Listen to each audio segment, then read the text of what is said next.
CMR Shopping Mall, one-stop destination for festive fashion. Lucky winner మీరేనేమో చూసుకోండి. మళ్ళా ఒక మూసీ ప్రాజెక్ట్ నేను ఒకటి అడుగుతా ఉన్నా. మూసీ ప్రాజెక్ట్ విషయంలో ముఖ్యమంత్రి గారు చెప్పాలా. మేము కూడా మొత్తం దేశంలో ఉండే అన్ని వివరాలు తెప్పించినాం. ఇగో ఇది నమామి గంగే యొక్క ఇగో డిపిఆర్ ప్రాజెక్ట్ వివరాలు మొత్తం, అసలు దాని మొత్తం ప్రాజెక్ట్ యొక్క పూర్వాపరాలు ఏంది దాని కథ అనేది నేను కూడా అవుట్ ఆఫ్ క్యూరియాసిటీ తెప్పించిన. ఏంది అసలు నమామి గంగే ఏంది? 2400 కిలోమీటర్ల గంగా నది ప్రక్షాళన కోసం కేంద్ర ప్రభుత్వం స్టార్ట్ చేసింది ఈ కార్యక్రమం నమామి గంగే. 2400 కిలోమీటర్లు మొత్తం కలిసి దానికి పెట్టిన బడ్జెట్ ఎంతో తెలుసా? 40,000 కోట్లు. 2400 కిలోమీటర్ల గంగా నది కోసమేమో 40,000 కోట్లు. కానీ 55 కిలోమీటర్లలో జరిగే మూసీ సుందరీకరణ కోసం మాత్రం ఈ ముఖ్యమంత్రి గారు చెప్తారు 1,50,000 కోట్లు ఖర్చు అవుతుందంట. దీన్ని స్కామ్ అనక ఏమనాలి మరి మేము? దీని వెనకాల ఉన్న మతలబ్ ఏంది చెప్పాలి కదా. ఇంకొక మాట కూడా రేవంత్ రెడ్డి గారు చెప్పాలి. అనుమతులు ఇచ్చిన ఇండ్లను కూల్చడం అంటే ఇది ప్రభుత్వానికి తన వ్యవస్థ మీద, తన యంత్రాంగం మీద, తన పరిపాలన మీద తనకే పట్టులేని తనానికి నిదర్శనం కాదని నేను అడుగుతా ఉన్నా.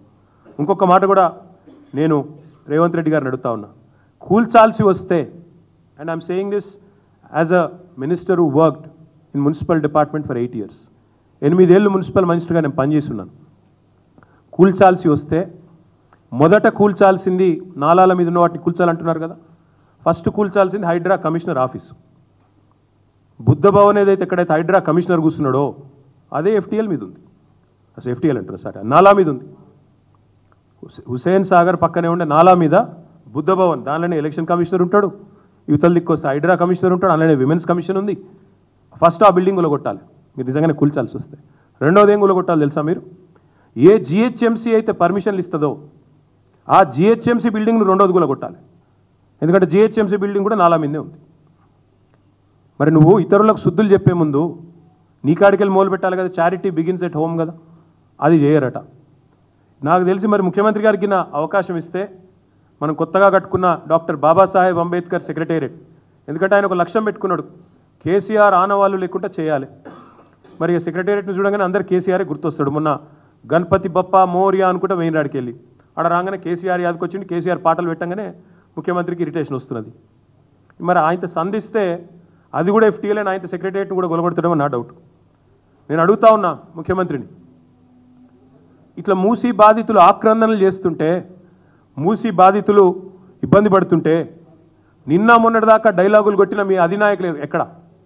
మీ రాహుల్ గాంధీ ఏడి? మీ ప్రియాంక గాంధీ ఏడి? ఇదివరకు వచ్చి ఓట్లు అడుక్కున్నప్పుడేమో ఇక్కడికి వచ్చి అశోక్ నగర్లో ఛాయ్ తాగుతూ, షాదా హోటల్లో బిర్యానీ తింటూ, యాక్టింగ్లు చేస్తూ బ్రహ్మాండమైన అద్భుతమైన నటనా కౌశలాన్ని ప్రదర్శించి ఓట్లు దండుకున్నారు కదా. మరి ఈరోజు ఆక్రందనలు నిలబడతలేవా అని నేను అడుగుతా ఉన్నా కాంగ్రెస్ పెద్దలకు.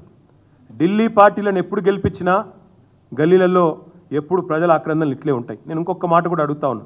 మాట్లాడితే ప్రతి సందర్భంలో అడిగేవాళ్ళు మమ్మల్ని ఏమని, రిటర్న్ ఆన్ ఇన్వెస్ట్మెంట్ ఎంత? మేము కాళేశ్వరం కడుతుంటే అన్నాడు అడిగినారు, కాళేశ్వరంతో ఏం సాధిస్తారు, ఇంత పెద్ద పెట్టుబడి పెట్టి ఏం సాధిస్తారు అని పదే అడిగేది. కాళేశ్వరం వల్ల ఏమవుతుందని. కాళేశ్వరం గురించి ఒక్క మాటలో చెప్పాలి అంటే, కాళేశ్వరం అనేది ప్రపంచంలోనే అతిపెద్ద multi stage lift irrigation project, బహుళార్థ ప్రయోజనాలున్న ప్రాజెక్టు కాళేశ్వరం. ఒక పంటకు 40 లక్షల ఎకరాలకు నీళ్ళు ఇచ్చే ప్రాజెక్టు, 2 పంటలకు 80 లక్షల ఎకరాలకు నీళ్ళు ఇచ్చే ప్రాజెక్టు కాళేశ్వరం. ఇండస్ట్రియల్ కన్జంప్షన్ కోసం 10% వాటర్.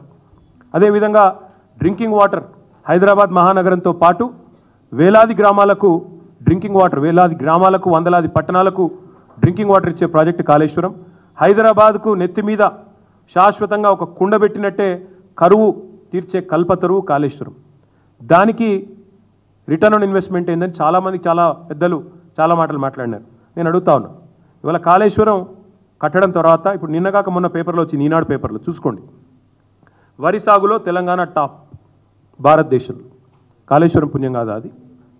ఇవాళ తెలంగాణలో కాళేశ్వరం వల్ల ఏం జరిగింది అంటే, ఆ 1,00,000 కోట్ల పెట్టుబడితో ఏం జరిగిందంటే తెలంగాణ వరి సాగులో టాప్ అయింది. తెలంగాణలో తాగునీటి సమస్య పోయింది. హైదరాబాద్కు తాగునీటి సమస్య రానే రాదు.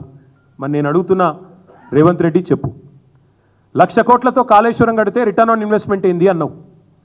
నువ్వు చెప్పు నాకు ఈరోజు. నీ మూసీ ప్రాజెక్టు వల్ల మురిసేది ఎంతమంది? నీ మూసీ ప్రాజెక్టు వల్ల రిటర్న్ ఆన్ ఇన్వెస్ట్మెంట్ రాష్ట్రానికి ఎంత? నీ మూసీ ప్రాజెక్టు వల్ల 1 ఎకరానికన్నా నీరు వస్తుందా, సాగునీరు? సుమన్ టీవీలో మీ పర్సనల్ అండ్ బిజినెస్ ప్రమోషన్స్ కోసం కింది నెంబర్కి కాంటాక్ట్ చేయండి.